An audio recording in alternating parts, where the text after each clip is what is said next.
नमस्कार दोस्तों, स्वागत है आप सभी का इटर्नल क्लासेस बी इनफाइनाइट पर। मेरा नाम है अंकित पांडे और आज हम लोग शुरुआत करने वाले हैं मॉडर्न इंडियन हिस्ट्री की इस बुक जिसका नाम है स्पेक्ट्रम। ठीक है। और इस स्पेक्ट्रम का चैप्टर नंबर थर्ड। ठीक। चैप्टर नंबर थर्ड का अगर आप नाम देखेंगे तो ये है advent of Europeans in India. असल मायने में अगर मैं कहूँ कि मॉडर्न इंडियन हिस्ट्री की शुरुआत तो वो हम आज करने वाले हैं, क्योंकि चैप्टर नंबर वन में हमने सोर्सेस पढ़े हैं मॉडर्न इंडियन हिस्ट्री के, और चैप्टर नंबर 2 में हमने अप्रोचेस पढ़े हैं। तो असल मायने में अगर मैं कहूँ कि मॉडर्न इंडियन हिस्ट्री की शुरुआत कब होगी, तो आज से होगी, ठीक है? आज के लेक्चर से होगी। हम जिस टाइम पीरियड को मॉडर्न इंडियन हिस्ट्री की शुरुआत मानते हैं, वो ये है कि जब यूरोपियंस इंडिया में आना शुरू हुए, तब हम कंसीडर करते हैं कि मॉडर्न इंडियन हिस्ट्री की शुरुआत यूरोपियंस के आने से शुरू होती है। और सबसे पहले आने वाले जो यूरोपियंस थे, वो थे पोर्चुगीज़। यहाँ मैं एक इंटरेस्टिंग चीज़ आपको ये बता दूँ कि सबसे पहले आने वाले यूरोपियंस भी पोर्चुगीज़ थे और सबसे लास्ट में जाने वाले भी यूरोपियंस पोर्चुगीज़ ही थे, ठीक है? अगर आपके मन में डाउट हो कि ब्रिटिशर्स थे, तो उसको भ्रम को दिमाग से निकाल दीजिएगा। असल में पोर्चुगीज़ ही सबसे पहले इंडिया में आए थे और पोर्चुगीज़ ही सबसे लास्ट में इंडिया से गए थे। आज देखिए, बारी-बारी से हम सारी यूरोपियन पावर्स को पढ़ेंगे।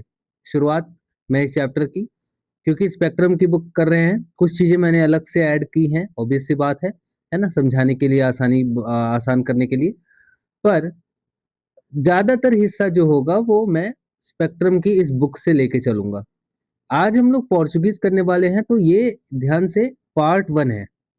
इसके बाद पोर्चुगीज़ से रिलेटेड एक और लेक्चर आएगा जो कि पोर्चुगीज़ का पार्ट 2 होगा, है ना? जिसमें उसके हम गवर्नर जनरल्स वगैरह के बारे में बात करेंगे।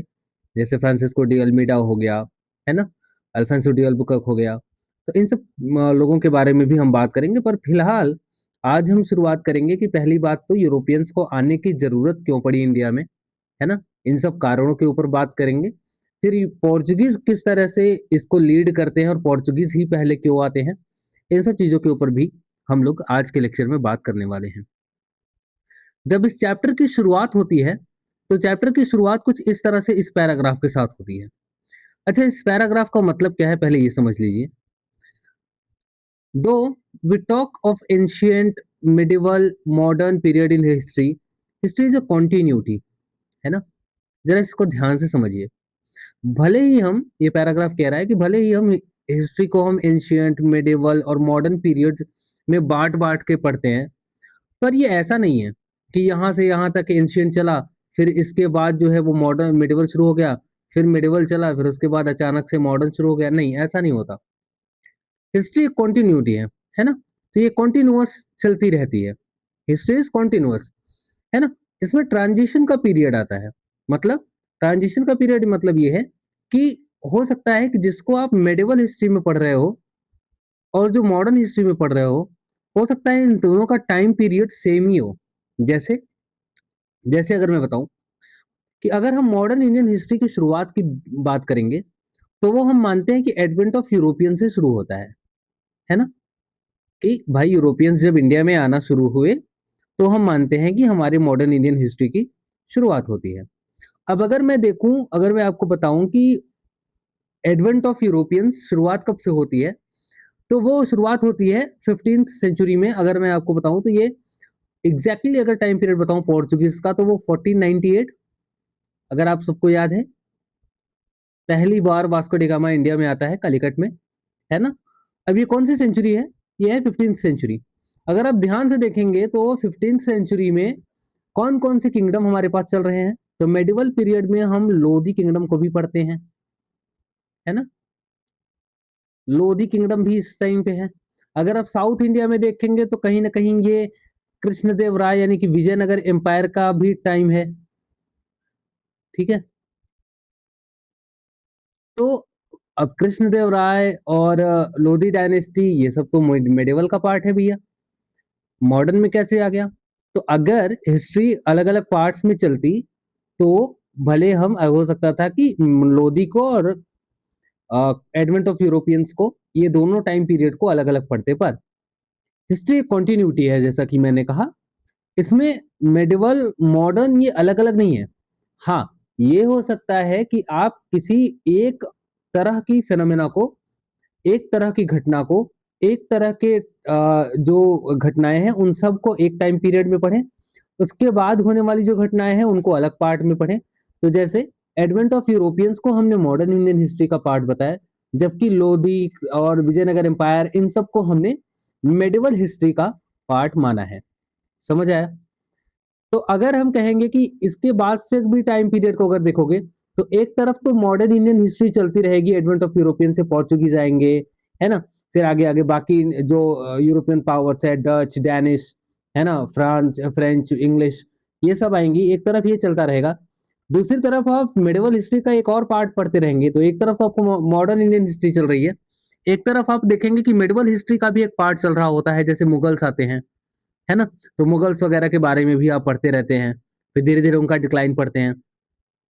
तो ये जो पैराग्राफ है ये बहुत जरूरी है समझना आपके लिए कि हिस्ट्री जो है भैया वो एक कॉन्टिन्यूटी के साथ चलती है। हिस्ट्री कोई एक फिक्स टाइम पीरियड नहीं होता कि एक टाइम यहाँ तक ये चलेगा फिर उसके बाद अगला टाइम पीरियड में दूसरी चीज चलने लगेगी। समझ में आया आपको? चलिए आगे चलें, शुरुआत करते हैं पोर्चुगीज पार्ट 1, है ना। आज हम पढ़ने वाले हैं पोर्चुगीज के बारे में। सबसे पहले ये समझिए कि पोर्चुगीज इंडिया में आते हैं, इनकी कहानी हमको आज पढ़नी है, पर हमको ये देखना है कि ऐसा क्या हुआ कि यूरोप से चल के एशिया, है ना, और वो भी इंडिया, इतनी दूर इनको समुद्री रास्ता खोजना पड़ा। जमीन वाले रास्ते में ऐसा क्या हो गया कि ये नहीं आ पाए। दूसरी चीज, पोर्चुगीज ही बीड़ा ये क्यों उठाते हैं, है ना, और इनको इनके अंदर ये कहाँ से आती है, ये क्वेस्ट कहाँ से आता है, ये एक्सप्लोरेशन की ये इंस्पिरेशन कहाँ से आती है कि हमको दूसरा रास्ता खोजना पड़ेगा। समझ आया? चलिए, after the decline of Roman Empire in 7th century, the Arabs had established their domination in Egypt and Persia. ध्यान से सुनना, रोमन एम्पायर, ठीक है। अब अगर मैं तुमको रोमन एम्पायर के बारे में बताऊं तो रोमन एम्पायर 7th सेंचुरी के अंदर थोड़ा सा कमजोर हो जाता है, ठीक। रोमन एम्पायर क्या है?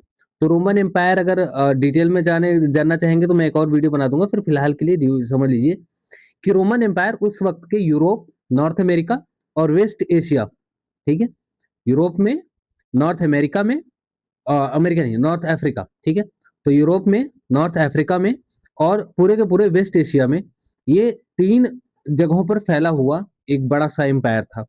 नॉर्मली अगर हम रोमन एम्पायर को देखें तो ये क्रिश्चियन एम्पायर था, ठीक है। कैसा एम्पायर था? ये एक क्रिश्चियन एम्पायर था, ठीक है, मतलब जो नॉर्मली इनका जो रिलीजन था वो क्रिश्चियन था, ठीक है। समझ आया? चलिए, तो रोमन एम्पायर जो है वो 7th सेंचुरी में कमजोर पड़ने लगता है। थियोडोसियस जो होते हैं, थियोडोसियस वन, वो इसके स्टेब्लिश इस रोमन एम्पायर को स्टेब्लिश करते हैं। इसके बाद रोमन एम्पायर जो है वो 2 पार्ट में टूट जाता है, एक वेस्टर्न रोमन एम्पायर बनता है और एक होता है ईस्टर्न रोमन एम्पायर। तो थियोडोसियस के 2 बच्चे होते हैं, एक का नाम होता है अर्केडियस और एक का नाम होता है ओनोरियस, ठीक है। एक का नाम होता है अर्केडियस, एक का नाम होता है होनोरियस, ठीक है। अभी कहानी बस है, सुन लो बस। तो रोमन एम्पायर जो होता है वो 395 में थियोडोसियस की डेथ हो जाती है। उसके बाद 2 पार्ट में बढ़ जाता है, एक वेस्टर्न रोमन एम्पायर जिसकी कैपिटल जो होती है वो रोम होती है, और एक ईस्टर्न रोमन एम्पायर बन जाता है जिसको हम बाद में बाइजेंटाइन एम्पायर के नाम से भी जानेंगे, है ना। और इसकी कहानी बहुत इंटरेस्टिंग है।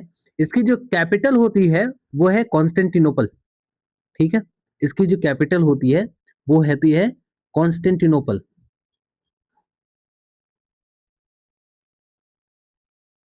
कॉन्टेस्टिनोपल। अब कॉन्टेस्टिनोपल जो होता है, ठीक है, कॉन्स्टेंटिनोपल जो होता है, कॉन्स्टेंटिनोपल आज का अगर आप देखोगे तो ये इस्तांबुल है। आज का इस्तांबुल जो है वो है कॉन्स्टेंटिनोपल। तो वेस्टर्न रोमन एम्पायर जो होता है धीरे धीरे अर्केडियस वाला, वो अर्केडियस वाला रोमन एम्पायर 476 के आसपास का जो टाइम पीरियड है, इस टाइम पीरियड में वेस्टर्न रोमन एम्पायर पूरी तरीके से खत्म हो जाता है।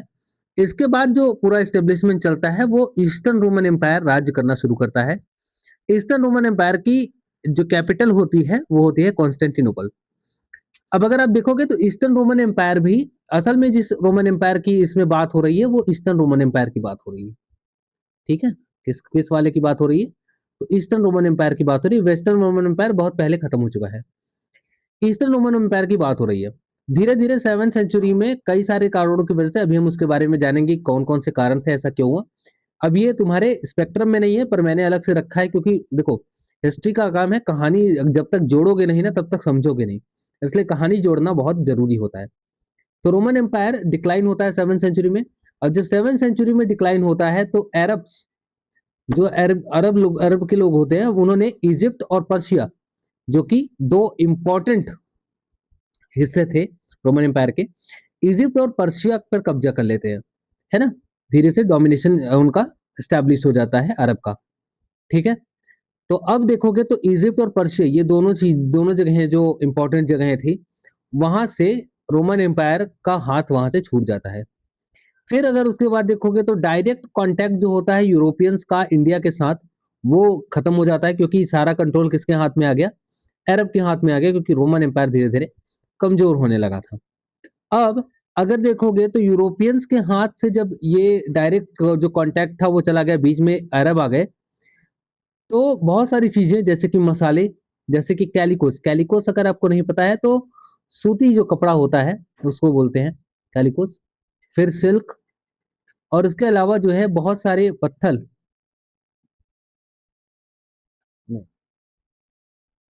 बहुत सारे कीमती पत्थर जो होते हैं, इनकी कमी होने लगी, ठीक है? तो अगर आप देखोगे तो यूरोपियंस को बहुत सारी चीज़ों की ज़रूरत थी जो इंडिया में मिलती थी और सस्ते दामों पर यूरोप तक पहुँच जाती थी। अब क्या होता है, अब क्योंकि बहुत सारा पार्ट जो है वो अरब के हाथ में चला गया, तो जब बहुत सारा पार्ट अरब के हाथ में चला गया, तो दिक्कत ये हुआ कि मसाले जो हो गए, वो कैलिकोज़ हो गए, कैलिकोज़ मतलब कॉटन के कपड़े होते हैं, है ना? एक सूती कपड़े जो होते हैं, फिर सिल्क हो गया और इसके अलावा कई सारे जो लैपिस लाजुली अगर आपने नाम सुना हो, तो लैपिस लाजुली एक तरह का पत्थर होता है और इस तरह के कई सारे पत्थर जो होते हैं, उनका डिमांड जो है वो बहुत ज़्यादा अफ़ेक्ट हुआ। अफ़ेक्ट हुआ मतलब अब ये डायरेक्टली इनके हाथ में नहीं पहुँचता था। पहुँचता भी था तो अरब के जो हमारे पास जो व्यापारी होते थे, उनके हाथ से पहुँचता था। अब इसकी दिक्कत क्या हुई कि जब डायरेक्ट यूरोप से और इंडिया में ट्रेड होता था, है ना? तो इसके पैसे कम लगते थे। लेकिन जब बीच में आपके कोई और भी आ गया, तो अब ये अपना भी प्रॉफ़िट लेगा। तो इस वजह से इंडिया से अरब, अरब से उसके बाद यूरोप, तो यूरोपियंस को ये जो सामान था, ये बहुत महँगा पड़ रहा था। समझ में आया? तो पहला कारण तो आपको अब समझ में आ गया होगा कि पहली बात डायरेक्ट कॉन्टैक्ट जो है, वो इंडिया और यूरोपियंस के बीच में घटा अरब की वजह से। इस वजह से भी एक इंस्पिरेशन उनको मिली, एक वजह पे से एक तरह एक कह लो कि मजबूरी थी उनकी कि उनको कोई और रास्ता खोजना था, है ना? सस्ती चीज़ों का। इसके बाद हमको देखना है कि डिक्लाइन क्यों होता है ना? रोमन एम्पायर का डिक्लाइन क्यों होता है, उनके कारणों को भी देख लेते हैं, ठीक है? और उसके बाद हम लोग आगे चलेंगे। The 7th century marked the phase of severe crisis and transformation for Byzantine Empire, जिसको हमने कहा कि ये ईस्टर्न रोमन एम्पायर है,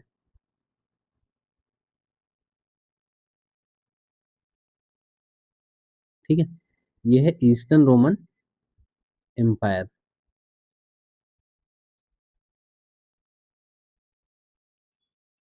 ये है eastern Roman empire. Although it did not although it did not collapse, it experienced major territorial, economic and military setbacks. होता ये है कि 7th सेंचुरी अगर आप टाइम पीरियड देखेंगे, जैसा हमने पहले बात की कि 7th सेंचुरी में भले ही रोमन एम्पायर पूरी तरीके से खत्म नहीं हुआ है, लेकिन वॉर की वजह से लगातार अरब्स के साथ चल रहे वॉर की वजह से बहुत सारा इनको टेरिटरी का नुकसान हुआ था। टेरिटरी के साथ जो अगर आप देखोगे तो इजिप्ट और पर्शिया, है ना? इजिप्ट और जो पर्शिया है, ये इनकी इंपॉर्टेंट टेरिटरीज़ थी और बहुत ज़्यादा अमीर थे। ये जो इलाका था इनका, ये बहुत अमीर इलाका था, बहुत ज़्यादा टैक्स वगैरह यहाँ से आता था। तो जब ये वाला इलाका इनके हाथ से जाने लगा तो इस वजह से इनको इकोनॉमिक सेटबैक भी लगा और इसके बाद मिलिट्री तो नुकसान इनको हुआ ही, है ना? तो रोमन एम्पायर का पहला अगर कारण देखोगे तो बहुत सारा कारण, पहला कारण ये क्या है? पहला कारण यही है कि वॉर। अगर ये सब देखोगे तो ये पहला कारण है वॉर, ठीक है? अब वॉर किसका? वॉर अरब के साथ, है ना। इसके बाद इनका एक वॉर, बहुत तगड़ा वॉर होता है 602 से लेके 628 सी। इस टाइम पे एक इनका बहुत ज्यादा भयंकर वॉर होता है साइसेनियन एम्पायर के साथ। तो ससेनियन एम्पायर जो होता है, अगर मैं आपको ससेनियन एम्पायर के बारे में बताऊं, तो अर्दशीर वन इसका फाउंडर था। और दुनिया का जो सबसे ओल्डेस्ट रिलीजन में से एक है, जिसका नाम है जोरोस्ट्रियंस, है ना। तो जोरोस्ट्रियनिज्म इसका प्रॉपर रिलीजन था।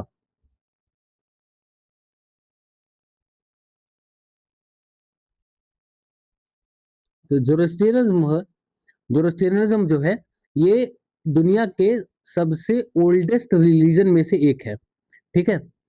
तो ससेनियन एम्पायर के साथ भी इनका एक क्लैश होता है, और इस क्लैश में भी इनको काफी ज्यादा नुकसान देखने को मिलता है, ठीक है।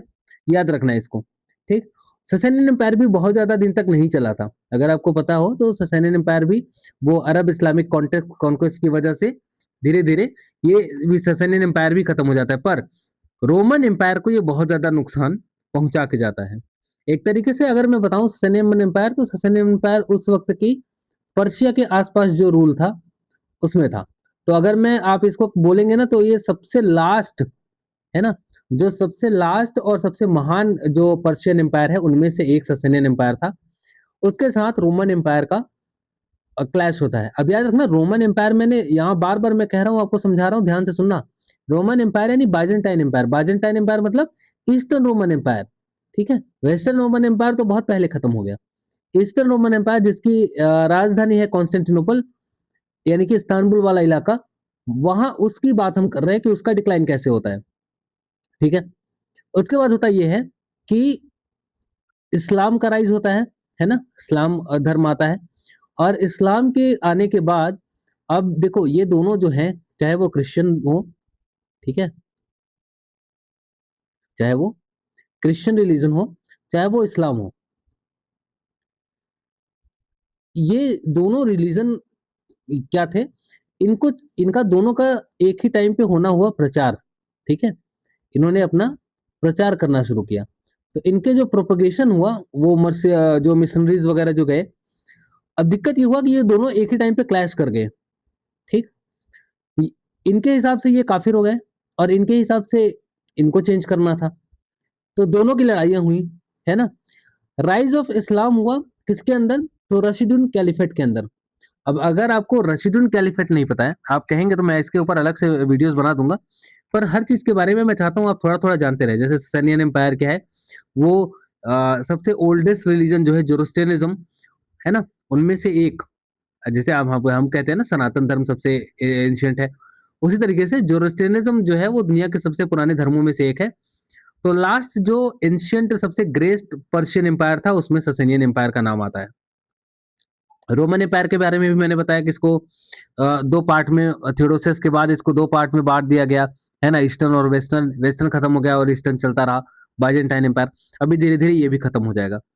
फिर हम राइज ऑफ इस्लाम देखते हैं, और इस्लाम जो मोहम्मद पैगंबर यानी कि प्रॉफिट द्वारा ये लाया जाता है। उसके बाद रशीदुन कैलिफेट, यानी कि रशीदुन कैलिफेट क्या है कि आप इस्लामिक स्टेट के बारे में पढ़ते हैं ना, तो ये फर्स्ट इस्लामिक स्टेट है, ठीक है। ये क्या है, ये फर्स्ट इस्लामिक स्टेट है, ठीक है। प्रॉफिट के बाद ये पहला इस्लामिक स्टेट है। मतलब एक तरीके से अगर आप सोचेंगे तो ये जो कैलिफेट है, ये अब लीड करेंगे इस्लाम को। टाइम पीरियड क्या है, तो 632 से लेके 661 के आसपास का ये टाइम पीरियड है रशीदुन कैलिफेट का। टोटल इसमें 4 खलीफा होते हैं, है ना।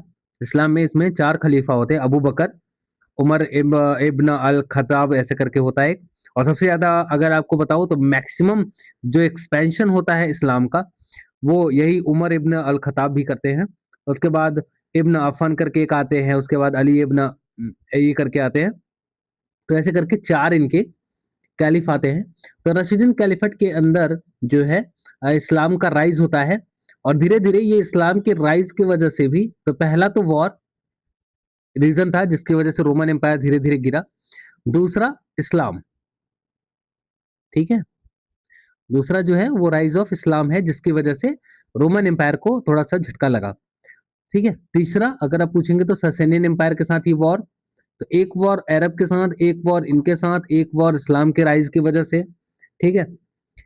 अब होता ये है कि यहाँ पे एक इनकी बैटल होती है बहुत तगड़ी, जिसका नाम है बैटल ऑफ यारमौक। ठीक है। बैटल ऑफ यारमौक कौन है?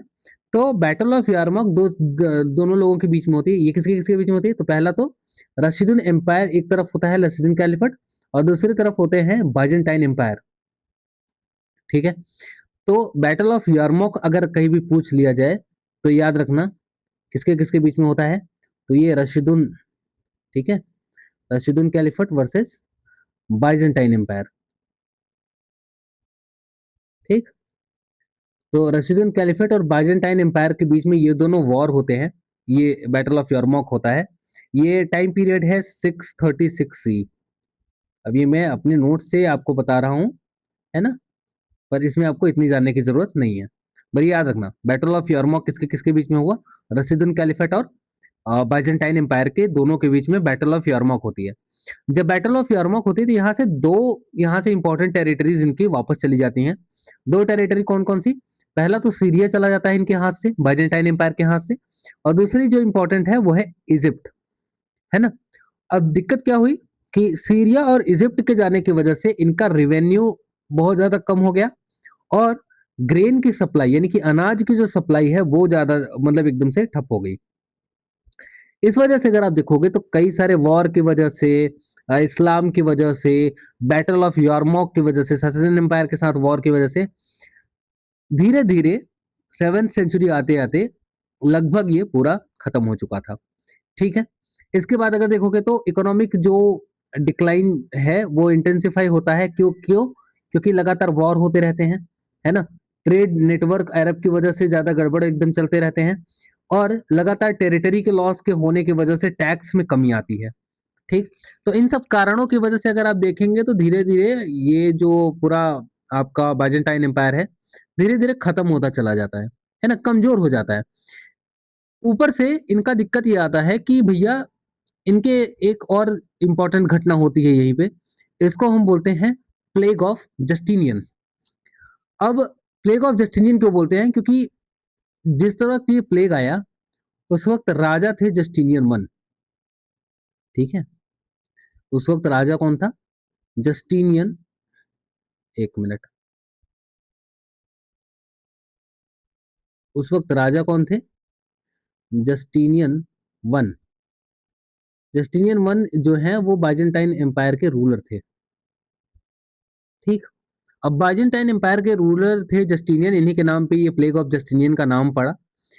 इस प्लेग की वजह से बहुत ज्यादा इनका मैन पावर, और मैन पावर की कमी की वजह से प्रोडक्टिविटी में बहुत ज्यादा कमी है। मैन पावर का मतलब बहुत ज्यादा जाने गई, है ना, बहुत ज्यादा जाने गई। मतलब अगर आप देखोगे तो इसका अगर अंदाजा लगाया जाए तो करीब 25 से 50 मिलियन। ठीक है। 25 से 50 मिलियन लोग इसमें इस प्लेग की वजह से मारे गए थे। तो ये बहुत इतिहास की एक बहुत ज्यादा इंपॉर्टेंट घटना है, जिसकी वजह से बाइजेंटाइन एम्पायर जो है एकदम टूट सा गया, है ना। मैन पावर मतलब लोगों की मौत हुई, और लोगों की मौत के साथ अगर आपकी किसी जगह की जनसंख्या, एक बड़ी जनसंख्या खत्म हो जाती है तो वहां ऑब्वियस सी बात है प्रोडक्टिविटी में कमी आएगी। ठीक है। ऐसा माना जाता है कि ये जो प्लेग है वो इजिप्ट के आसपास से शुरू हुआ। ठीक। और इजिप्ट के आसपास से शुरू होने के बाद धीरे धीरे वो ट्रेड रूट के रास्ते, व्यापार वगैरह के रास्ते धीरे धीरे पूरे हर जगह फैल गया। ठीक है। तो जस्टिनियन वन इस वक्त राजा थे, इसी के नाम पे इनका प्लेग प्लेग का नाम पड़ा। तो इस प्लेग की वजह से भी रोमन एम्पायर को बहुत ज्यादा नुकसान पहुंचाना पड़ा था इंटरनली। अब एम्पायर के अंदर देखो क्या कमी आ रही है। एम्पायर के अंदर हो रहा है कि एडमिनिस्ट्रेटिव स्ट्रेन, मतलब बहुत अच्छे तरीके से प्रशासन नहीं चल पा रहा है ना। बहुत सारे लोग चाहते हैं कि मिलिट्री और प्रोविंशियल गवर्नेंस में आपको थोड़ा सा रिफॉर्म की जरूरत है, तो उसकी वजह से भी ये थोड़ा सा इंटरनली भी रोमन एम्पायर में डिसरप्शन देखने को मिलता है, थोड़ा सा दिक्कत देखने को मिलती है। लेकिन हुआ ये कि भले ही इतने सारे सेटबैक इसके पास लग रहे थे, despite this setbacks the empire adapted by becoming more compact and militarized with a shift toward the Greek cultural identity। भले ही ऐसा हो रहा था कि धीरे-धीरे खत्म हो रहे थे बहुत सारे कारण, ब बहुत सारे कारणों की वजह से। पर फिर भी धीरे-धीरे इनका जो एक शिफ्ट हुआ, इन्होंने क्रिश्चियन एम्पायर से थोड़ा-थोड़ा इन्होंने अपना एक शिफ्ट करना शुरू किया, ग्रीक आइडेंटिटी की तरफ। अब ग्रीक जो चीज़ें थी, है ना? ग्रीक कल्चर से रिलेटेड, उनका रिवाइवल होना धीरे-धीरे शुरू हुआ, तो इसलिए थोड़ा ऐसा देखा गया कि उन्होंने एडॉप्ट करना शुरू कर दिया, है ना? फिर होता ये है कि 7th सेंचुरी में अगर आप देखेंगे तो कंप्लीट फॉल नहीं होता है ना? बाइजेंटाइन एम्पायर का। पर आप ये भी देखते हैं कि कंप्लीट फॉल भले ही ना हुआ हो, लेकिन एक तरीके से ये पूरा बाइजेंटाइन एम्पायर जो है वो टूट के बिखर सा गया होता है। ठीक। फिर आता है ईयर 1543। ठीक है। भले ही 7th सेंचुरी में नहीं गिरा, पर ये आ जाता है 15th सेंचुरी। ठीक है। अब 15th सेंचुरी में क्या होगा? 15th सेंचुरी में जो कॉन्स्टेंटिनोपल होता है, मतलब ये जो इनकी कैपिटल होती है बाइजेंटाइन एम्पायर की, इस कैपिटल पे कब्जा कर लिया जाता है ऑटोमन एम्पायर द्वारा। अब अगर आप नहीं देखना चाहते हैं ना इसकी, तो एक डॉक्यूमेंट्री, बहुत अच्छी डॉक्यूमेंट्री है, फॉल ऑफ कॉन्स्टेंटिनोपल के नाम से। आप जाइएगा, देखिएगा, बहुत आपको अच्छी लगेगी। मुझे, अगर आपका इंटरेस्ट है तो कॉन्स्टेंटिनोपल, ठीक है, फॉल ऑफ कॉन्स्टेंटिनोपल के नाम से एक बहुत बढ़िया डॉक्यूमेंट्री है, उसमें बहुत अच्छे से डिस्क्राइब किया गया है। तो 1453 में महमूद सेकंड सुल्तान जो होता है ऑटोमन एम्पायर का, ऑटोमन एम्पायर के सुल्तान महमूद सेकंड द्वारा लीड की गई फोर्स होती है, जिसने 1453 में कॉन्स्टेंटिनोपल को एकदम कब्जा कर लिया। और जैसे जैसे कॉन्स्टेंटिनोपल पे कब्जा हुआ, तो क्योंकि कॉन्स्टेंटिनोपल जो है वो कैपिटल थी बाइजेंटाइन एम्पायर की, जैसे कॉन्स्टेंटिनोपल पे कब्जा हुआ तो रोमन एम्पायर जो है ईस्ट वाला, वो पूरा खत्म हो जाता है। तो अगर आप देखेंगे तो अगर मैं कहूँ कि एग्जैक्टली किस ईयर में बाइजेंटाइन एम्पायर यानी कि रोमन एम्पायर खत्म होता है, तो वो ईयर है 1453। इसी के साथ ये जो इतना बड़ा एम्पायर, जो कि आप देखेंगे तो यूरोप, उसके बाद अफ्रीका और एशिया तक फैला हुआ था, करीब 3 कॉन्टिनेंट के में बाउंड्री शेयर करता था, वो पूरा का पूरा 1453 में ऑटोमन एम्पायर द्वारा खत्म कर दिया जाता है ना? करीब 1000 साल का इनका रूल चलता है, और उसके बाद बाइजेंटाइन एम्पायर खत्म हो जाता है। बाइजेंटाइन एम्पायर के खत्म होने के बाद अगर आप देखेंगे तो सारा जो इन दोनों के बीच में जो ट्रेड होना है, अगर जो भी चीजें होती हैं, मर्चेंडाइज का मतलब होता है जो भी ऑब्जेक्ट, गुड्स और सर्विसेज, है ना? जो भी गुड्स और सर्विसेज, यानी कि जो भी ट्रेड वगैरह होना है, तो वो अब ट्रेड वगैरह किसके, इंडिया और जो यूरोपियन है उनके बीच में कैसे होगा? तो अब इंडिया और यूरोपियन के बीच में डायरेक्ट नहीं हो रहा है, अब इनके बीच में एक आदमी आके बैठा हुआ है जिसका नाम है अरब। ठीक है। तो ये बिचौलिया, ठीक है, ये बीच में आके बैठा हुआ है। तो जितने भी अरब के मुस्लिम इंटरमीडिएरीज थे, इंटरमीडिएरीज में समझ रहे हो ना, बिचौलिया, जो कि यूरोप और यूरोपियन मतलब इंडिया और यूरोप के बीच में डायरेक्ट कनेक्शन अब नहीं हो पा रहा था, तो इनके इनके थ्रू जो है वो ट्रेड हो रहा था। मतलब इंडिया से पहले अरब, अरब के बाद यूरोप, डायरेक्ट इंडिया से अरब यूरोप नहीं जा रहा था। ठीक है। दिक्कत क्या हुआ कि इंडिया से जो यूरोपियन मार्केट में सामान जा रहा है अरब के थ्रू, वो अब उनको महंगा मिलेगा। ठीक है, डायरेक्ट कॉन्ट्रैक्ट में सस्ता मिलता, अब अरब को भी प्रॉफिट चाहिए, तो यहाँ से इनको बहुत ज्यादा महंगा होता जाता था। ठीक है। The Red Sea trade route was a state monopoly from which Islamic rulers earned tremendous revenue।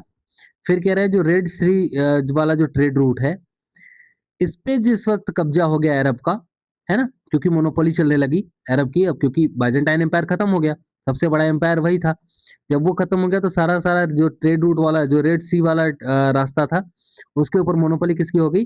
वो सारे इस्लामिक रूलर्स की हो गई, और इन इस्लामिक रूलर्स ने इनसे बहुत सारा पैसा कमाया। लैंड रूट जो है इंडिया का, है ना, इंडिया तक का जो लैंड रूट है वो भी अब अरब के द्वारा कंट्रोल किया जाने लगा। अब होता ये था कि जब इंडिया से डायरेक्ट यूरोप नहीं पहुंच पा रहे थे, और इस कंडीशन में होता यह था कि बहुत सारा पैसा यूरोपियंस को देना पड़ रहा था, अब यूरोपियंस को लगा कि भैया अब हमको एक डायरेक्ट सी रूट चाहिए इंडिया के लिए, क्योंकि जमीन से तो नहीं जा सकते, जमीन से ये तो मिलेंगे बीच में रास्ते में, तो हमको चाहिए कि अब हम समुद्र के रास्ते कुछ ऐसा करें कि समुद्र के रास्ते इंडिया पहुंच पाए। तो अगर आपसे कोई पूछे कि यूरोपियंस के इंडिया आने का कारण क्या था, तो सबसे बड़े कारण तो आप देखेंगे अरब से, क्योंकि बीच रास्ते में ये बैठे हुए थे। रास्ते आप जमीन से तो इंडिया के पास नहीं पहुंच सकते, तो आपको डायरेक्ट सी रूट इन्होंने खोजना चाहा। होता ये है कि 15th सेंचुरी के अंदर जब बाइजेंटाइन एम्पायर का फॉल होता है, उसके बाद एक रेनेसा होता है यूरोप में। आपको रेनेसा मतलब पुनर्जागरण देखने को मिलता है। पुनर्जागरण की वजह से होता ये है कि लोग समझदार होने लगते हैं, सोचने लगते हैं, भविष्य के बारे में सोचते हैं। अब अंधभक्तों की तरह किसी भी एक बात पे विश्वास नहीं करते, है ना? थोड़ा सोच विचार के काम लेते हैं, थोड़ा रेशनल थिंकिंग वाले हो गए हैं, लॉजिकल हो गए हैं, है ना?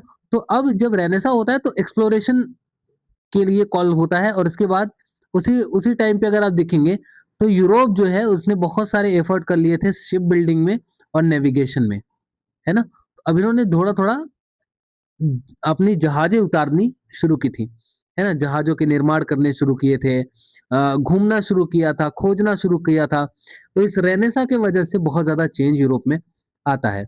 Hence, there was an eagerness all over Europe for adventurous sea voyages to reach the unknown corner of the east. अब होता ये है कि यूरोप के जितने भी लोग थे, है ना? ज़्यादातर जो लोग थे, पैसे वाले लोग, उन्होंने एक चीज़ करी कि अब ये शौकीन होने लगे धीरे-धीरे किसके ये? समुद्री यात्राओं के। और समुद्री यात्राओं के साथ कई लोग इतने सनकी निकले इसमें से कि उन्होंने कहा कि अब भाई जो पूर्वी कोना है, पूरब के हर कोने तक हमको पहुँचना है। जहाँ तक पहुँच सको, वहाँ तक पहुँचो। ठीक है? चलो।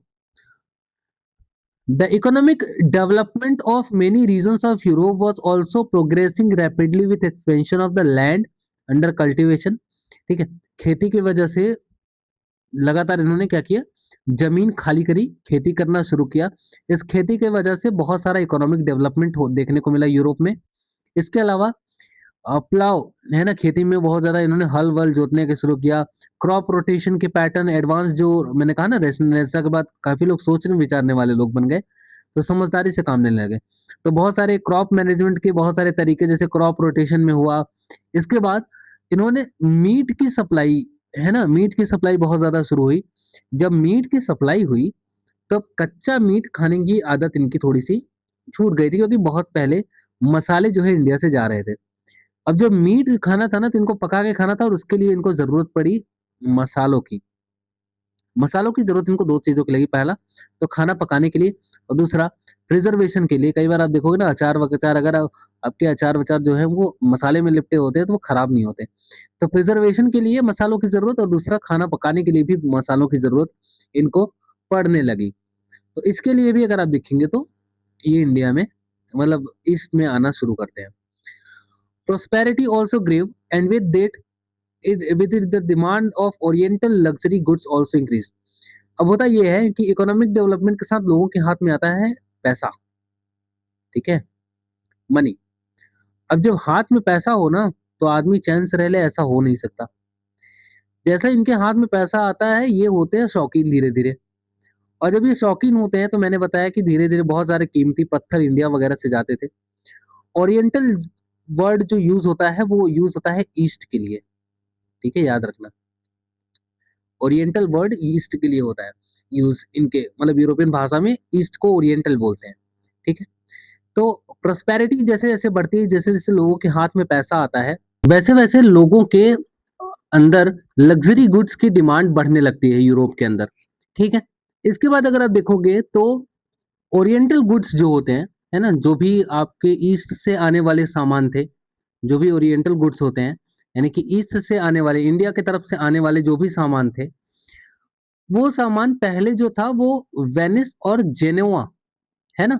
वेनिस और जेनोआ के थ्रू ट्रेड होता था इसका, है ना? जितने भी ईस्ट की तरफ आने वाली चीज़ें थी। अब वेनिस और जेनोआ कहाँ है? तो इटली का जो नॉर्थ वेस्टर्न हिस्सा है ना? पहली बात तो ये दोनों जो शहर है ये इटली में थे, ठीक है? ये इटली का हिस्सा है, वेनिस भी और जेनोआ भी। अगर वेनिस की बात करोगे तो ये नॉर्थ वेस्टर्न इस इटली में पड़ता है, और वेनिस की बा अच्छा, जेनोआ, 1 मिनट सॉरी, वेनिस है ना? तो वेनिस जो होता है बच्चे वो नॉर्थ ईस्टर्न, वेनिस जो होता है वो नॉर्थ ईस्टर्न में पड़ता है, नॉर्थ ईस्टर्न जर्मनी का हिस्सा है वेनिस, और नॉर्थ वेस्टर्न जर्मन इटली का हिस्सा है जेनोवा। तो इटली के नॉर्थ ईस्ट में पड़ता है वेनिस और इटली के नॉर्थ वेस्ट में पड़ता है जेनोवा। अब वेनिस और जेनोवा से ही जितने भी ओरिएंटल गुड्स होते थे उनका ट्रेड होता था। ठीक है, दिक्कत ये आया कि वेनिस और जेनोवा से जो भी ट्रेड अब भी हो रहा है, मान लो बचा खुचा, वो उस ऑटोमन जो एम्पायर है, जो टर्किश एम्पायर है, उसके सामने बहुत छोटा है ना। अगर आप चाहते हैं कि ऑटोमन एम्पायर को काउंटर कर दें वेनिस और जेनोवा के इन छोटे-छोटे इलाकों से, है ना? अगर आप चाहते हैं कि ऑटोमन एम्पायर का ये सामना कर सकेंगे 2 छोटे-छोटे शहर, तो ये नहीं हो सकता था। इसके लिए हमको चाहिए या तो हम सीधे ट्रेड करें बहुत सारे लोग मिलके, ठीक है? या तो कोई बड़ा, मतलब एक तो या तो डायरेक्ट, मतलब हमको एक तरीका चाहिए कि डायरेक्ट हमारा कनेक्शन इंडिया से बनना चाहिए। केवल हम वेनिस और जेनोवा के हाथों, मतलब एक इनके सहारे नहीं बैठ सकते, ठीक है? ना इनसे, इन 2 शहरों से केवल हमारी डिमांड भी पूरी नहीं होगी और ये ऑटोमन एम्पायर का टक्कर भी नहीं ले सकते हैं, ठीक? तो हमको डायरेक्ट सी रूट चाहिए, ठीक है? फिर होता ये है कि सारे के सारे नॉर्थ यूरोपियंस जो होते हैं, जितने भी नॉर्थ यूरोपियंस होते हैं, वो सब रेडी होते हैं और 2 कंट्रीज़ को ये ज़िम्मेदारी सौंपी जाती है। पहली कंट्री होती है पुर्तगाल, ठीक है? याद रखना। पहली कंट्री होती है पुर्तगाल और दूसरी कंट्री होती है स्पेन। अब इन दोनों को ये ज़िम्मेदारी सौंपी जाती है कि भैया एक काम करिए, हम आपको पैसा देंगे और हम आपको आदमी देंगे, ठीक है? पुर्तगाल और स्पेन को ये ज़िम्मेदारी सौंपी जाती है कि हम आपको सारे, जितना आपको पैसा लगेगा वो ले लो हमसे, जो आपको आदमी लगेंगे वो ले लो हमसे, मैन पावर जितनी लगेगी हम आपको देंगे। इसके अलावा जो भी जेनोइज़, है ना? जो जेनोइज़ लोग थे, जो जेनोवा के लोग थे, जेनोवा के लोग बहुत सारा, उनके पास शिप की नॉलेज बहुत अच्छी थी। तो जेनोवा के लोग शिप बनाना शुरू करते हैं और बोलते हैं कि हम, अगर नॉर्थ यूरोपियन आपको पैसा दे रहे हैं और आदमी देने की मतलब देने को तैयार हैं, तो जेनोवा के लोग आपको शिप देने को तैयार हैं और जितनी भी टेक्निकल नॉलेज है शिप के बारे में, ये सब सारी चीज़ें हम आपको देने को तैयार हैं, ठीक है? अब नॉर्थ यूरोपियंस जब ये रेडी हो गए कि पुर्तगाल और स्पेन, आप एक काम करिए, आप डायरेक्ट सी रूट की तलाश करिए इंडिया के लिए और हम आपको जितना भी पैसा लगेगा और आदमी लगेगा, और जेनोवा जो है वो आपको शिप बिल्डिंग में और टेक्निकल नॉलेज जो भी शिप से रिगार्डिंग लगेगी वो आपको देंगे। तो पुर्तगाल और स्पेन जो है वो तैयार हो जाते हैं। It is also to be noted that Portugal had assumed the leadership in Christendom's resistance to Islam, even as it had taken on itself the spirit of exploration that had characterized the Genoese. ठीक है, अब एक ध्यान से सुनना है, इसमें कोई बहुत खास बात नहीं है, ठीक है? यहाँ ये नोट करने वाली बात ये है कि अगर इस्लाम को कोई रोक सकता है ना? तो वो क्रिश्चियन एम्पायर है ना? और उस वक़्त अगर आप देखेंगे तो क्रिश्चियन की तरफ से जो लीडरशिप सँभाल रखी है, वो है हमारा पुर्तगाल, ठीक है? भले ही पुर्तगाल में भी एक्सप्लोरेशन की महक आ गई है, रेनेसाँ होने लगा है, पर अभी भी ये धर्म की लड़ाई कभी खत्म नहीं होती है। तो इस्लाम के काउंटर करने के लिए पुर्तगाल जो है वो क्रिश्चियन को लीड कर रहा है, ठीक? Historians also observed that the idea of finding an ocean route to India had become an obsession for Prince Henry of Portugal. ठीक है, पुर्तगाल का एक प्रिंस है, उसका नाम है प्रिंस हेनरी, ठीक है? अब पुर्तगाल का जो प्रिंस हेनरी है, उसका नाम, निकनेम भी उसका नाम था नेविगेटर, ठीक है? अब नेविगेटर क्या है? नेविगेटर है इसलिए इसका नाम पड़ गया क्योंकि इसको बहुत ऑब्सेशन है। ऑब्सेशन मतलब समझते हो, बहुत ज्यादा, मतलब एकदम कि ये बेचैन है कि मुझको एक इंडियन, जो इंडिया के लिए है वो एक सी रूट, एक ओशियन रूट चाहिए ही चाहिए। मतलब एक तरीके से ये सरक गया है कि मुझको चाहिए ही चाहिए, अब मुझको एक सी रूट चाहिए किसी भी तरह से, है ना? मुझको जाना है वहां पे। तो प्रिंस हेनरी जो है वो पुर्तगाल का, वो कोशिश करता है लगातार, इसमें आगे आता है लीडर बन के कि चलो चलो चलते हैं और इंडिया के लिए एक बढ़िया हम रास्ता ढूंढते हैं, सी रूट ढूंढते हैं। ठीक है। फिर ये कहता है कि also he was too keen to find a way to circumvent the Muslim domination of eastern Mediterranean and all the routes that connect India and Europe. कहता है कि नेविगेटर ये चाहता था, यानी कि प्रिंस प्रिंस हेनरी जो था पुर्तगाल का, ये चाहता था कि कोई ऐसा रास्ता मिल जाए जिसकी वजह से हम ये जो मुस्लिम डोमिनेशन है हमारा ईस्टर्न मेडिटेरेनियन में, इसको इसको मतलब इसके अलावा कोई रास्ता हमको खोजना है, इस रास्ते से न जाना पड़े। इसके अलावा इंडिया और यूरोप के बीच में जितने भी रास्ते हैं, है ना, ऑल द रूट्स, मतलब जितने भी रास्ते हैं उन सब रास्तों को हमको सर्कमवेंट करना है, मतलब चारों तरफ से खोज लेना है। ठीक है। तो एक तो इसकी सनक थी। ठीक है। इसके बाद होता यह है कि Pope Nicholas five, Pope Nicholas जो फाइव है, इसने प्रिंस हेनरी की जो ये महत्वाकांक्षा था, जो ये इसका एम्बिशन था कि मुझको इंडिया तक का सी रूट चाहिए, इसको और हवा देता है। ठीक है। ये पोप निकोलस इसको और हवा देता है। 1454 में ये कहता है कि अब आपको समुद्र के पार, आप जितने, मतलब ये कहता है कि सी टू द डिस्टेंट शोर ऑफ ओरिएंट। ठीक है।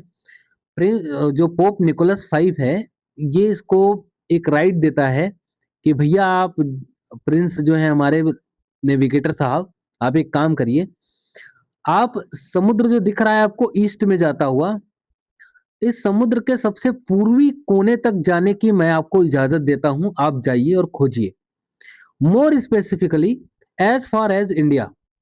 तो पोप निकोलस फाइव कहते हैं प्रिंस हेनरी से कि भैया आप सन की तो हैं, चलिए इस सनक में आप मेरा भी एक काम कर दीजिए, आप जहां तक ईस्ट में जाना चाहते हैं आप जाइए, है ना, जितना समुद्र टहलना चाहते हैं आप टहलिए, जितनी दूर जाना चाहते हैं आप चले जाइए। और जितनी दूर में मतलब ये था कि पहली बात तो इंडिया तक तो आपको जाना ही जाना है। ठीक है। पोप निकोलस का इसमें क्या था फायदा?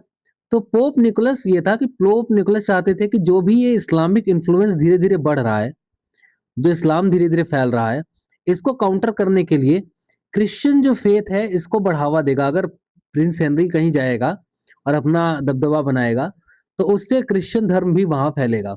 ठीक है। पर दिक्कत ये होती है कि प्रिंस हेनरी जो है वो अपना एम्बिशन, जो अपना सपना था, ये पूरा करने से पहले ही मर जाता है। ठीक। फिर आता है ईयर 1494। ठीक है। 1494 में, अब क्योंकि लीडर हमारे पास कंट्रीज दो हैं, एक है पुर्तगाल और एक है स्पेन, तो पुर्तगाल और स्पेन के बीच में 1494 के अंदर एक ट्रीटी होती है। इस ट्रीटी का नाम था ट्रीटी ऑफ टोडेसिलस। तो ट्रीटी ऑफ टोडेसिलस जो होता है 1494 में पुर्तगाल और स्पेन के बीच में, अब दोनों ही कंट्रीज पावरफुल बनना चाहते थे। तो 1497 में इन लोगों ने क्या किया कि जितना भी नॉन क्रिश्चियन वर्ल्ड था, है ना, जितना भी नॉन क्रिश्चियन वर्ल्ड था पूरी दुनिया में जहां पे क्रिश्चियन धर्म नहीं था, उस सारे एरिया को दो पार्ट में डिवाइड कर लिया। ठीक।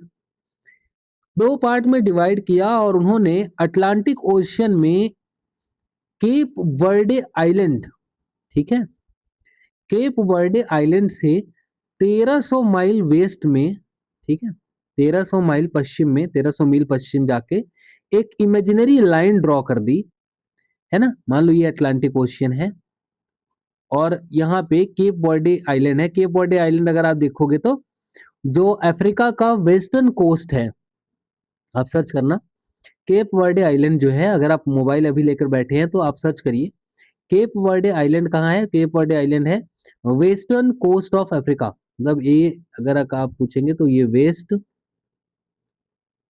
कोस्ट ऑफ अफ्रीका है। तो वेस्ट कोस्ट ऑफ अफ्रीका पे आपको केप वर्डे आइलैंड दिखेगा। इस केप वर्डे आइलैंड से 1300 मील वेस्ट में जाकर अटलांटिक ओशियन के अंदर एक लाइन, इमेजिनरी लाइन खींची और इस इमेजिनरी के लाइन के अंदर हुआ कि पुर्तगाल जो होगा वो इस इमेजिनरी लाइन के ईस्ट की तरफ जितना भी एरिया होगा, इमेजिनरी लाइन के ईस्ट की तरफ जो एरिया होगा, वो पूरा एरिया जो होगा वो क्लेम कर सकता है और ऑक्यूपाई कर सकता है पुर्तगाल। और जो एरिया इसके वेस्ट की तरफ होगा, इस लाइन के वेस्ट की तरफ जो एरिया होगा, उस पे किसका हक रहेगा? वो स्पेन का हक रहेगा। तो पूरी नॉन क्रिश्चियन दुनिया को पुर्तगाल और स्पेन ने दो हिस्से में बांटा, ईस्ट में और वेस्ट में। ईस्ट की तरफ पुर्तगाल हम अपना कब्जा जमा सकता है और वेस्ट की तरफ स्पेन अपना कब्जा जमा सकता है। The situation was thus prepared for the Portuguese incursions into the west water around India। ठीक है, इसके बाद शुरू हो जाती है कहानी इंडिया के आने तक की, क्योंकि ईस्ट साइड में इंडिया पड़ता है। 1487 में पोर्चुगीज नेविगेटर था। अब याद रखना, ये हम वास्को डी गामा की बात करते हैं, पर आपको ये समझना पड़ेगा कि वास्को डी गामा ने ट्रेड रूट इंडिया का भले इंडिया तक पहुंच गया हो, पर इंडिया में आने वाला जो पहला आदमी था जिसने ट्रेड रूट खोजा था, असल में वो था बार्थोलोमियो डियास। ठीक है, ये नाम याद रखिएगा, रिमेंबर द नेम। ठीक है, तो बार्थोलोमियो डियास जो है, इसने 1487 में केप ऑफ गुड होप जो है अफ्रीका का, उसको क्रॉस किया और उसके ईस्टर्न कोस्ट तक आया। ठीक है, उसने कहा कि मतलब वो बहुत ज्यादा कन्विंस था कि बहुत दिनों के बाद अब मुझे लगता है कि इंडिया तक के जाने का रास्ता हमको मिल गया, और वाकई में उसको मिल गया था। जैसे ये अगर आप देखेंगे तो अफ्रीका के ये ईस्टर्न कोस्ट पे आके यहाँ पे, ठीक है, ये केप ऑफ गुड होप के पास यहाँ पे आके इसको लगा कि अब यहीं पे तो इंडिया है ना, तो इसको लगा कि अब यहाँ से इंडिया तक का रास्ता हमको मिल जाएगा। तो असल में तो 1487 में ही शुरुआत हो गई थी। बार्थोलोमियो डियास पहले आदमी थे जिन्होंने इंडिया तक के आने का रास्ता खोज लिया था। केप ऑफ गुड होप तक पहली बार जो पहुंचने वाला आदमी था वो था बार्थोलोमियो डियास। फिर होता यह है कि कई केवल 10 साल बाद, है ना, कई सारे पोर्चुगीज शिप जो हैं वो इंडिया के लिए निकलते हैं ईयर 1497 में, और 11 मंथ के मतलब 11 महीने के बाद मई 1498, है ना, यही तो ईयर याद रखते हैं हम लोग। 1498 में वास्को डिगामा साहब जो है वो इंडिया में पहुंच जाता है। ठीक है, वास्को डिगामा 1498 में, मई 1498 में इंडिया में आ जाता है। मई 1498 में वास्को डिगामा इंडिया में आता है। एक गुजराती पायलट होता है ना, जिसका नाम होता है अब्दुल माजिद। याद रखिएगा ये नाम, है ना। तो अब्दुल माजिद एक गुजराती पायलट होते हैं, इनके साथ वास्को डिगामा इंडिया में आता है, कालीकट में लैंड करता है। कालीकट का राजा जिसका नाम होता है जैमुरीन, या आप एक और नाम से याद रख सकते हैं, समूथिरी। ठीक है, तो कालीकट का जो हिंदू राजा होता है जिसका नाम होता है जैमुरीन या फिर समूथिरी, ये इनका वेलकम करता है। ठीक है, वेलकम करता है, पर वेलकम इसलिए करता है क्योंकि उनको लगा कि वो ट्रेडर हैं, पर उनको थोड़ी पता था कि आगे जाके लूटेंगे ये। As the prosperity of India, his kingdom was due to Calicut's position as an entrepot, he accorded a friendly reception to Vasco da Gama। Vasco D gamma को वेलकम करता है। अरब ट्रेडर्स, जो भी मुस्लिम अरब थे, who had a good business on a Malabar coast, were apprehensive and were not keen on Portuguese getting a hold there। ठीक है, ध्यान से सुनना। मालाबार कोस्ट के पास जितने भी अरब ट्रेडर्स थे, वो भले ही आप जैमुरीन ने एक बार स्वागत कर लिया तो लोग हाँ हाँ करके चले गए, पर इनमें से कोई भी अरब ये नहीं चाहता था कि पोर्चुगीज यहाँ पे टिके। For centuries the trading system in the Indian Ocean had numerous participants, है ना, मतलब कह रहे हैं कि कई सालों तक, कई सैकड़ों मतलब कई सेंचुरीज तक ऐसा होता गया कि इंडियन ओशन के अंदर जो ट्रेडिंग हो रही है उनमें कई सारे लोग हैं। जैसे जैसे इंडियंस तो थे ही, इसके अलावा अरब्स हैं, अफ्रीकन्स हैं। अफ्रीकन्स कहाँ से? ईस्ट कोस्ट वाले, अभी आपको पता है केप ऑफ गुड होप वाले। चाइनीज है, जापानीज है ना, among others। But these participants had acted according to some tacit rules of conduct and none had sought overwhelming dominance, though all were in for profit। ध्यान से सुनना, इतने सारे लोग ट्रेडिंग कर रहे हैं, है ना, बहुत सारे लोग, पर इनमें से हर कोई जो है एक खास रूल के हिसाब से ट्रेडिंग कर रहा है कि भैया जियो और जीनो दो वाला, है ना? जियो और जीने दो कि तुम भी प्रॉफिट कमा रहे हो, हम भी प्रॉफिट कमा रहे हैं, बिजनेसमैन तुम भी हो, बिजनेसमैन हम भी हैं, चलो एक काम करते हैं, मिलके प्रॉफिट कमाते हैं, कोई किसी को लूटेगा नहीं, कोई किसी को मारेगा नहीं, कोई किसी को भगाएगा नहीं, है ना? एथिकल वे में पूरे के पूरा ट्रेडिंग करेंगे, आराम से बिजनेस बिजनेस करते हैं, मौज मस्ती करके चले जाते हैं। पर पोर्चुगीज आए ही यहाँ पे लड़ने थे, है ना? पोर्चुगीज मतलब है एक तरह के ये, अरे ये अलग ही तरह के प्राणी है। इनका मन नहीं लगता है कि शांति दुनिया में बैठी हुई है। पोर्चुगीज आते हैं, पोर्चुगीज ने कहा ना, सब कैसे करेंगे, सब नहीं करेंगे, हम करेंगे। इन्होंने मोनोपोलाइज करना चाहा। इन्होंने क्या किया? इन्होंने कहा कि जो भी देखो, पहली बात तो पोर्चुगीज की एक दुश्मनी थी अरब के साथ, क्योंकि सबसे ज्यादा अगर इनका प्रॉफिट किसी ने कमाया था इनसे लोगों से, यूरोपियन से, तो वो अरब ने था। अरब पहले इंडिया से माल खरीदते तो वही दाम महंगे में बेचते थे, ठीक है? तो they wanted to monopolise the hugely profitable eastern trade by excluding competitors. ये चाहते थे कि जो भी ईस्टर्न ट्रेड होता है, जो भी इंडिया से वगैरह से ट्रेड आता है, वो सारा का सारा ट्रेड कौन करे? पोर्चुगीज करे। अब यही दिक्कत है ना, अगर तुम बिजनेस कर रहे हो ना, और तुम चाहते हो कि प्रॉफिट मैं अकेला खा जाऊं, कोई और ना खाए, तो फिर बाकी भी तो यही सोच रहा है ना? और वो ये सोच रहा है कि मैं अकेला खाऊं, लेकिन उसके बावजूद भी सब एक नियम कानून के साथ काम कर रहे हैं। तुम अचानक से आए, तुम कह रहे हो कि बहुत दिनों तक हमने झेला है। एक तो पहली बात तो तुम ये समझो कि आए ही हो इस इरादे से कि हमको यहाँ से लेके जाना है, ठीक है? तो अपने अपने देश में तो कुछ कर नहीं रहे हो बिजनेस, दूसरे के देश का लेने आए हो, और दूसरे के देश का लेने आए हो और उसमें भी चाहते हो कि कोई मेरे साथ और कंपटीशन ना रहे, मैं ही अकेला यहाँ ट्रेड करूँ, बाकी सब मेरे सामने झुक के सलाम करें, तो हलवा थोड़ी है, ठीक है? तो इन्होंने क्या कहा कि पोर्चुगीज ने क्या चाहा कि हम एक काम करेंगे, ईस्टर्न ट्रेड जितना भी है उसका जो प्रॉफिट है उसको मोनोपोलाइज करेंगे। मतलब केवल और केवल प्रॉफिट कौन कमाएगा? पोर्चुगीज कमाएंगे। जो बाकी जितने भी कॉम्पिटिटर्स हैं उनको हटाएंगे, और सबसे पहले तो हटाएंगे किनको? अरब्स को। तो इन्होंने सबसे पहले दुश्मनी बनाना शुरू किया अरब के साथ। वास्को डी गामा 3 महीने इंडिया में रहता है। जब वो इंडिया से पुर्तगाल लौटता है, तो वो बहुत सारा, एक बहुत मतलब भरा हुआ कार्गो लेके गया था, शिप लेके गया था। और उसी शिप को जो ईस्टर्न, जो यहाँ से मर्चेंटाइज जो भी सामान लेके गया था, गुड्स लेके गया था, जो भी चीजें लेके गया था, वो ये सारी चीजें यूरोप के मार्केट में बेचता है। और जब ये सारी चीजें यूरोप के मार्केट में वो बेचता है, तो बहुत सारा पैसा उसको देखने को मिलता है, ठीक है? The importance of direct access to the pepper trade. ये देखो, पेपर का मतलब होता है काली मिर्च, ठीक है? आपको जो ये काली मिर्च का जो ट्रेड है, तो ये काली मिर्च का जो ट्रेड है, was made clear by the fact that elsewhere the Europeans who had to buy through Muslim middlemen would have had to spend 10 times as much for the same amount of paper. ये कह रहे हैं कि अगर कोई चीज मेरी एक, अगर डायरेक्ट सी मैं इंडिया से, मान लो ये यूरोप है, ठीक है, और ये इंडिया है, ठीक है, अगर ये यूरोप है, ये इंडिया है, अगर यूरोप इंडिया से पेपर खरीदता था और उसको 1 रुपए का पड़ता था, है ना? पर अगर बीच में यही अरब आ जाते थे, और अरब इंडिया से माल लेते थे और वापस यूरोपियंस को बेचते थे, तो जब अरब से सामान खरीदते तो वही सामान इसका 10 गुना बढ़ जाता। मतलब उसका प्राइस 10 रुपए नहीं बढ़ता, 10 गुना हो जाता, 10 टाइम्स, ठीक है? 10 टाइम्स हो जाता।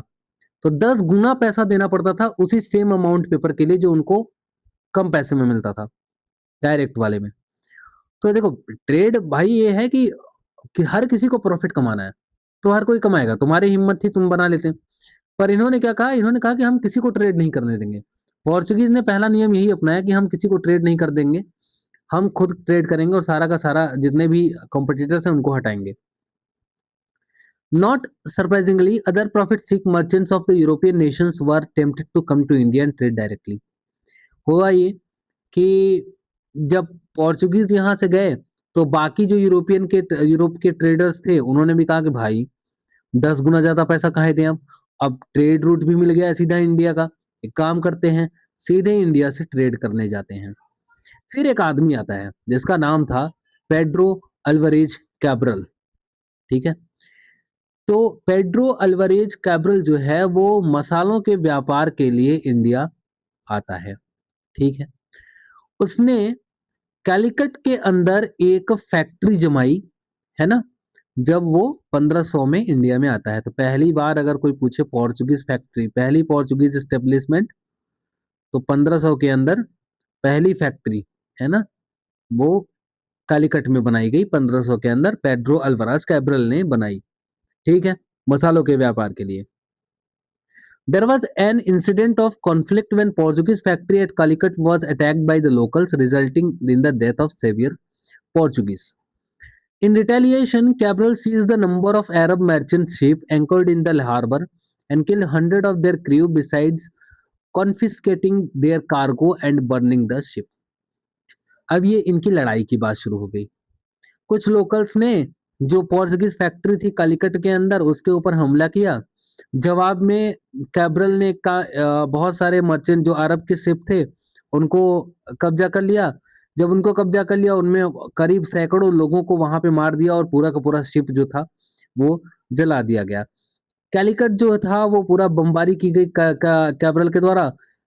बाद में ऐसा होता है कि कैब्रल जो होता है वो बहुत सारी एडवांटेजेस ट्रीटीज, मतलब ऐसी ट्रीटीज साइन करता है जिसमें कैब्रल का पलड़ा भारी रहता है, मतलब फायदे में कैब्रल रहता है।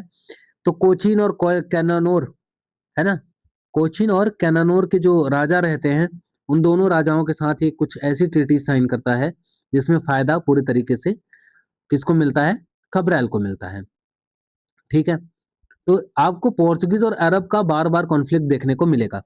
1501 के अंदर अगर आप फिर से देखेंगे तो 1501 के अंदर वास्को डी गामा वापस से इंडिया में आता है।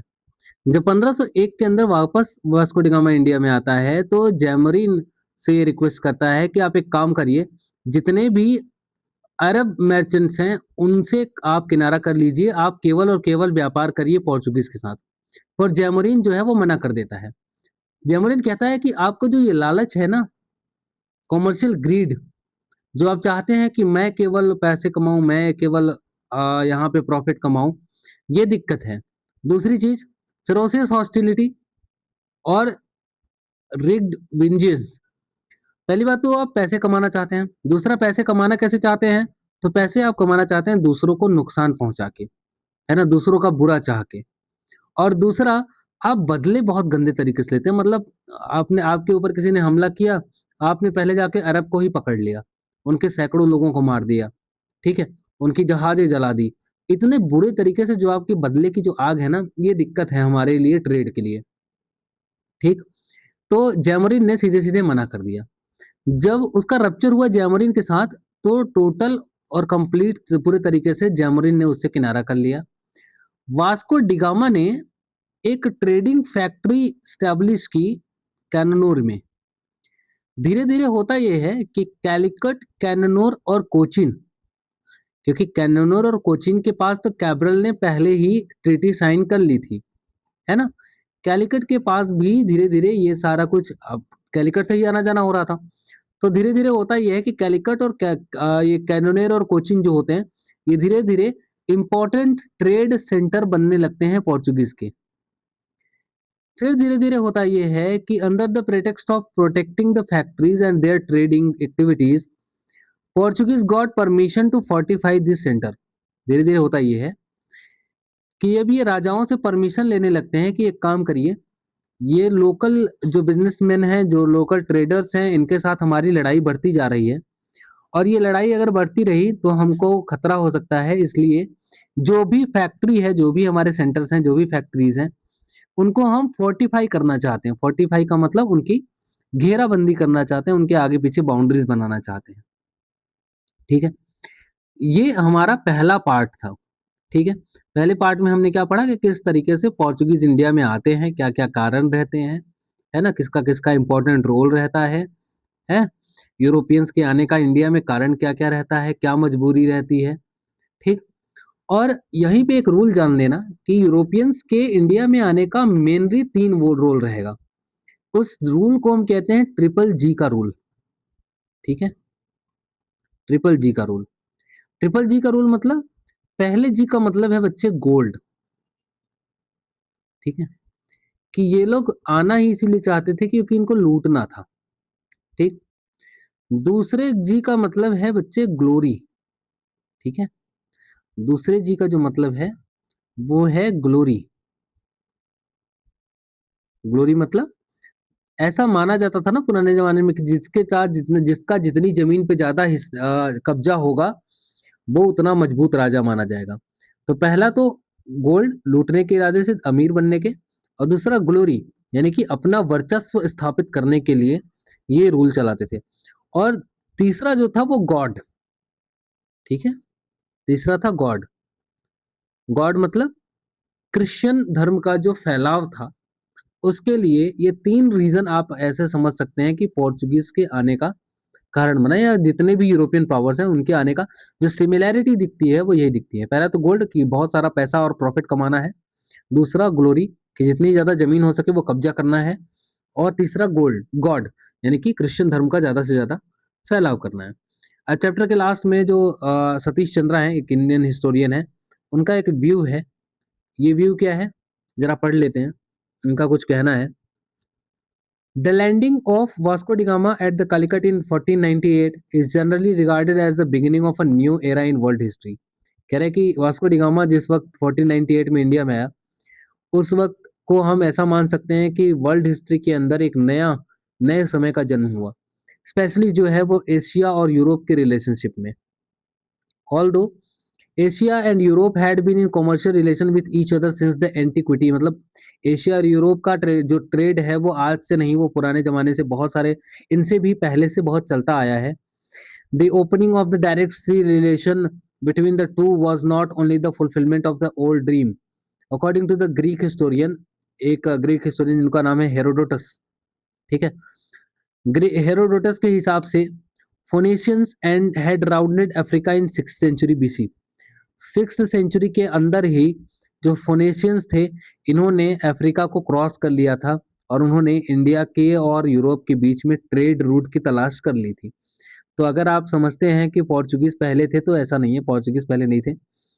पहले अगर किसी को पता हो तो फोनेशियंस जो है वो पहले फोनेशियंस ने 6th सेंचुरी के अंदर ही जो है अफ्रीका को क्रॉस कर लिया था, और उन्होंने एक ट्रेड जो है वो बड़ा बहुत ज्यादा ट्रेड जो है वो इंडिया और यूरोप के बीच में चलता था। एशिया और यूरोप के बीच में बहुत बड़ा ट्रेड पहले भी होता था।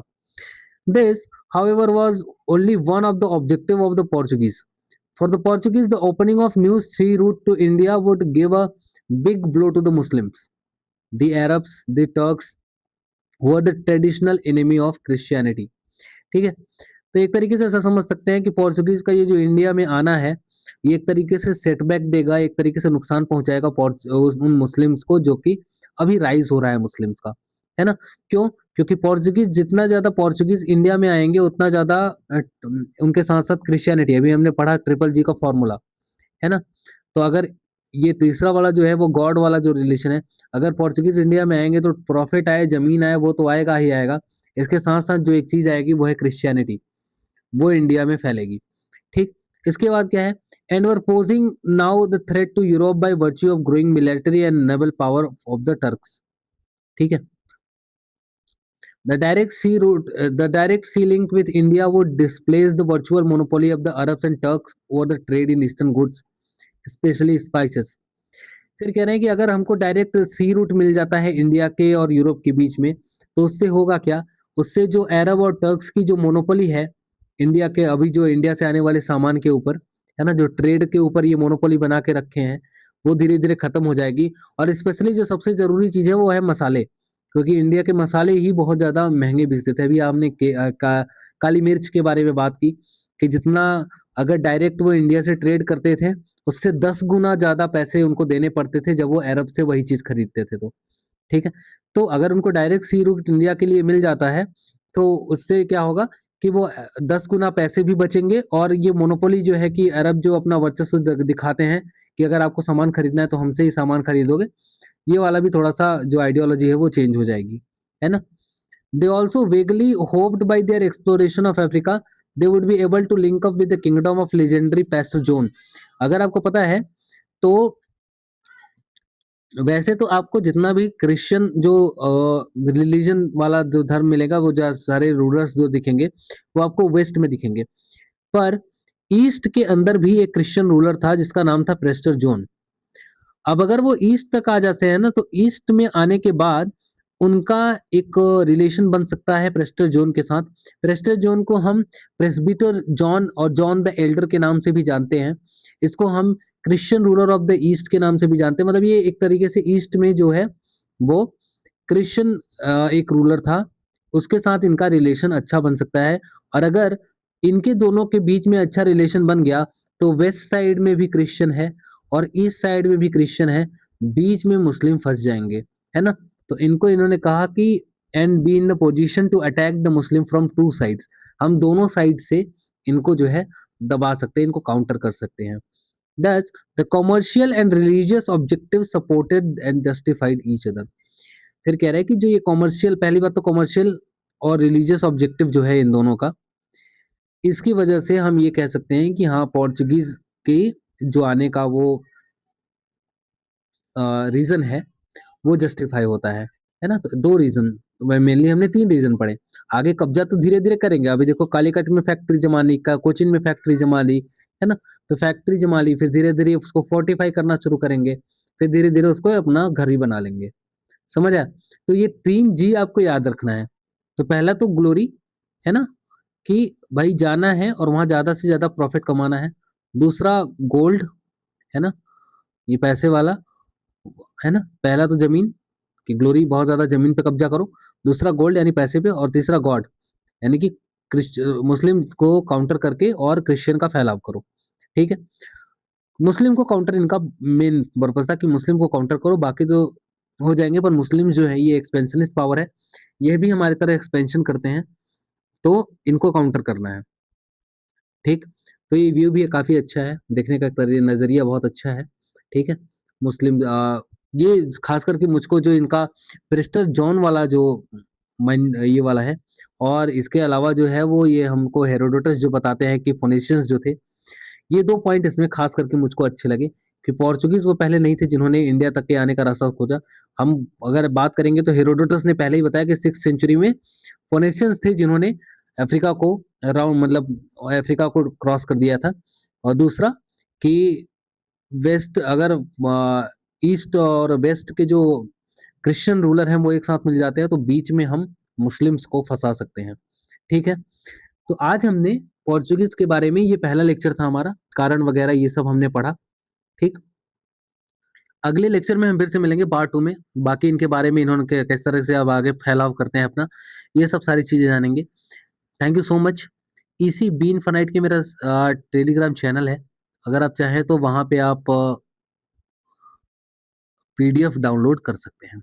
ठीक है। क्लास अच्छी लगे तो आप लाइक करिएगा, शेयर करिएगा और भी बच्चों के साथ। पर ये पोर्चुगीज की हिस्ट्री है, असल मायने में यही हिस्ट्री है जो आपको पढ़नी है ना, इतनी डिटेल में, क्योंकि यूपीएससी का पेपर आप लगातार देख रहे हैं, है ना। चाहे जितनी डिटेल में पढ़ लो, कुछ तो कुछ फंसेगा फंसेगा ही। ठीक है। पर अगर आप ये चाहते हैं कि आप अच्छे से पढ़ना है तो डिटेल में तो काफ़ी चीज़ें पढ़नी पड़ेंगी, और इतनी ही डिटेल में पढ़नी है। छोटे एग्जाम होते तो मैं 10-15 मिनट की क्लास लेके ख़त्म कर देता, पर आपको इतना डिटेल में पढ़ना पड़ेगा बच्चे। ठीक है। चलिए, अगर आपको क्लासेस अच्छी लगती है तो लाइक करिएगा, शेयर करिएगा। अगले लेक्चर में फिर से पोर्चुगीज का भी एक पार्ट और बाकी है। ठीक है। फिर मिलते हैं। Thank you so much.